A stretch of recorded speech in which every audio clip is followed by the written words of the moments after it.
XRP Ripple will reach $25,000 tonight, the BitBoy says. The Securities and Conversation Commission (SEC) was recently recommended by U.S. Representative Brad Sherman to pursue cryptocurrency exchanges that supported Ripple's XRP coin. Nevertheless, in a recent exchange with Fox Business journalist Eleanor Tourette, Sherman made another accusation against the token. Welcome to XRP Insider. We provide the latest news of XRP Ripple. To stay updated with exciting news, please do like, share, and subscribe to our channel. To know more, please watch till the end. The well-known YouTuber Ben Armstrong, often known as the BitBoy Crypto, shared his thoughts on the factors driving the price of XRP. XRP is expanding for a number of reasons, according to Armstrong's tweet from yesterday. However, he thinks that the Securities and Exchange Commission's (SEC) decision to give up on its efforts to establish that the token is a security was the primary factor in XRP's recent price increase. Armstrong also mentioned that supporters of Ripple are now confident that the worst-case scenario Ripple might experience if it loses the lawsuit is a fine rather than being completely barred from operating in the United States. For a number of factors, XRP is increasing.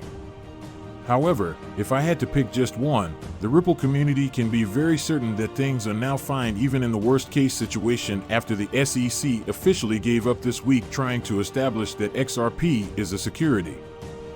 DTNS lawyer's response, he claimed. The YouTuber's tweet sparked a response from several Ripple community members, including attorney John Deaton, who represents the XRP owners in court. He claimed that the SEC stopped relying on one of its experts who sought to demonstrate that XRP investors anticipated making a profit when purchasing the cryptocurrency as part of a joint venture and referred the matter to an investment contract. He further said that the SEC has withdrawn this assertion. This was the only proof, however, that the selling of XRP on secondary markets qualified as the sale of securities. As I mentioned before, the SEC decided not to rely on experts since they had one who was trying to determine what #XRP holders relied on in order to acquire #XRP, but they gave up utilizing that expert because we took action. The last-ditch effort it had to demonstrate that the secondary market #XRP is a security failed. Notably, XRP started to increase after Ripple and the SEC submitted their requests for a summary judgment, which may indicate that the trial's conclusion is approaching sooner than anticipated. Deaton thinks that the SEC has acknowledged that XRP owners have no legal or financial claims against Ripple, and he thinks that the commission may not be able to demonstrate that XRP is a security. The XRP owners didn't care about it at all. Ripple is therefore not a joint venture. The #XRP ledger itself is the solution. The SEC acknowledged that XRP holders had no rights or interests in Ripple the business, and that Ripple is worthless to XRP holders. Therefore, Ripple cannot be the common enterprise as claimed in the complaint. The SEC specialists claimed that the Securities and Exchange Commission's proposal to require additional pages in order to answer to further and mica curiae is opposed by the XRP ecosystem Ripple. Briefs in the ongoing action against Ripple disagree to the SEC's notion that it will ask for more time if other people want to submit summaries. The court should reject this because it is yet another blatant attempt to further stall consideration of this case. The Chamber of Digital Commerce's requests to submit an amicus curiae brief in the lawsuit were recognized by the SEC, who stated that it does not take a stance on them. The SEC warned that it would take more time and pages to respond to the amicus papers if attorney John Deaton also submitted his own and Mike's curiae briefs. The blockchain startup is clearly opposed to the SEC's recommendation that it will require more time and pages to object to further summaries that are unexpectedly provided for everyone, even though Ripple does not object to the Chamber of Digital Commerce's request to file an amicus brief. Over the weekend, applications for a summary trial were publicly filed with the Securities and Exchange Commission. Nevertheless, they weren't anticipated until today, September 19, 2022. Breaking Bitcoin Labs' Brad Garlinghouse and Chris Larson filed a move for summary judgment asking for judgment on the grounds of violating the SEC. In the Southern District of New York, the petition was submitted separately by the parties.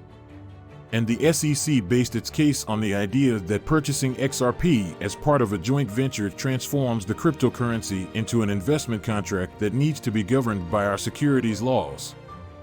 The SEC further asserts that Ripple persuaded many investors to purchase XRP by promising them enormous gains in the future, suggesting that the cryptocurrency is a security. And the defendants, on the other hand, Ripple Chris Larson and Brad Garlinghouse, asserted that because there was no agreement, regulators could not demonstrate that buyers of XRP did so with the expectation that the purchase would result in a profit. Additionally, token holders typically profit from the asset due to supply and demand, said Ripple's attorneys. Accordingly, XRP holders are not entitled to receive earnings from Ripple. Additionally, if the business is not making money from XRP, they cannot charge it with any violations. Executives of Ripple added to Ripple and case watchers have already voiced their opinions on the petitions submitted. Garlinghouse, CEO of Ripple, asserts that it is clear the SEC is not interested in implementing the law in this situation and that their desire to start over in an unacceptable effort to extend their authority well beyond what has been granted to them. By the Congress, the SEC's filings from today demonstrate that they aren't interested in upholding the law. Instead, they want to reinvent it all in an illegal endeavor to extend their authority well beyond that which Congress has granted them. Ripple General Counsel Stuart Alder-Roddy also offered his thoughts on the situation, stating that despite 2 years of litigation, the SEC has yet to identify any investment contracts. The Supreme Court's Howey test cannot be met by the SEC in any way. All other information is noise. Roddy only added. Finally, the day has here.